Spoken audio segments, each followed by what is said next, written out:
Sur notre plateau aujourd'hui, Areba Rehman, bonjour. Vous êtes la cofondatrice de Fredbay, qui est une plateforme web que vous définissez comme une place de marché du déménagement et qui est née en 2008. Alors expliquez-nous peut-être un peu plus en détail ce que vous faites. Alors, Fredbay, c'est une place de marché web où on peut acheter des services de déménagement et de transport en favorisant les places disponibles dans les camions qui roulent à vide. Alors, il faut savoir qu'il y a 25% des camions qui roulent à vide et plus de 50% à moitié remplis en France, mais aussi dans toute l'Europe. Et à partir de là, nous, on s'est dit, on va développer un outil qui va permettre aux entreprises de déménagement d'éviter de rouler à vide et faire du groupage au maximum. C'est ce qui permet d'avoir des prix beaucoup plus intéressants, en moyenne 40% moins chers que les prix du marché, pour le grand public. C'est très développement durable. Exactement. Grâce à ce système, évidemment, on réduit les émissions des CO2 inutiles. Et alors, vous êtes donc chef d'entreprise et membre de Citizen Entrepreneur. Et ça fait, vous êtes parti en Argentine pour le G20 des jeunes entrepreneurs. C'était la deuxième fois que vous participiez à l'événement. La première fois, c'était il y a 2 ans en Chine. Alors, qu'est-ce qui vous a incité à vous engager dans ce mouvement de promotion de la jeune entreprise ? Alors, je pense que tout entrepreneur, dans un premier temps, on doit être très responsable et on se sent très engagé par rapport à différents thèmes.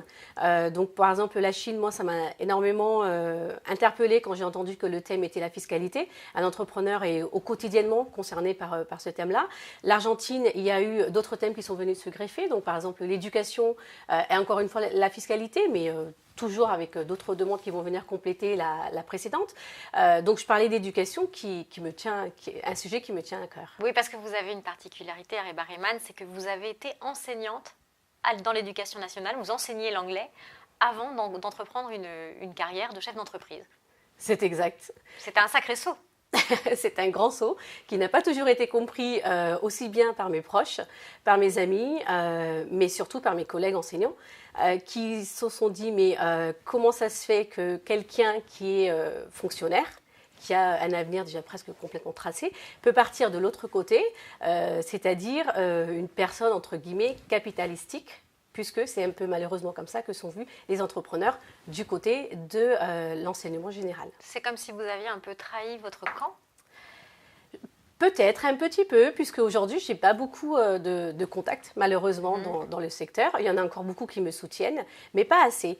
Parce que je pense que, alors, ce n'est pas du tout de leur faute, ils font un travail qui est très bien par rapport à l'éducation traditionnelle, sauf qu'eux-mêmes ne sont pas formés à cet esprit entrepreneurial et ce décalage qu'il y a entre les enseignants, mais alors les jeunes bien évidemment qu'il faut éduquer, et l'autre côté donc les entrepreneurs, est énorme. Et c'est tout cet aspect-là qu'il faut travailler lorsque je parle de l'éducation en général. Alors en Argentine, au G20 des jeunes entrepreneurs, on a beaucoup travaillé sur ces questions d'éducation, sur la nécessité de former mieux les jeunes, de les éduquer à l'entreprise. Mais selon vous, ça n'est qu'une partie de la solution. Il faut donc parler aussi de l'entreprise au corps enseignant et lui permettre d'apporter des réponses aux jeunes générations qui sont dans ce mouvement-là.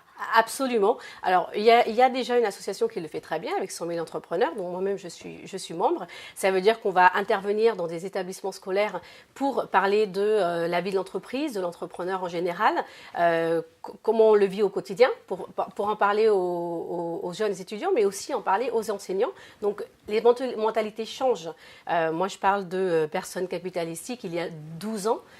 Ça a pas mal évolué, mais certainement pas assez. Donc oui, je pense qu'il y a vraiment un travail à faire par rapport à la formation des enseignants qui, eux, vont pouvoir, une fois qu'ils ont bien compris ce que c'était, quel est notre rôle au sein de l'économie, c'est qu'à partir de là, qu'eux seront convaincus qu'ils vont pouvoir inculquer cette culture aux jeunes dans la classe. Quand vous dites il y a 12 ans, c'est le moment où vous avez pris la décision de changer de carrière. Exactement. C'est là où moi j'ai fait le grand saut, où je suis passée, j'ai mis une croix au statut fonctionnaire et je suis passée entrepreneur.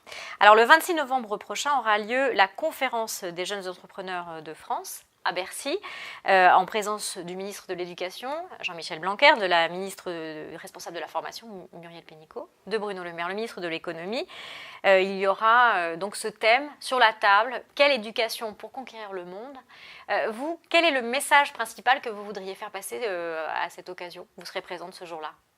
Bien évidemment, je suis présente et je remercie Citizen Entrepreneur grâce à cette association dont je serai présente.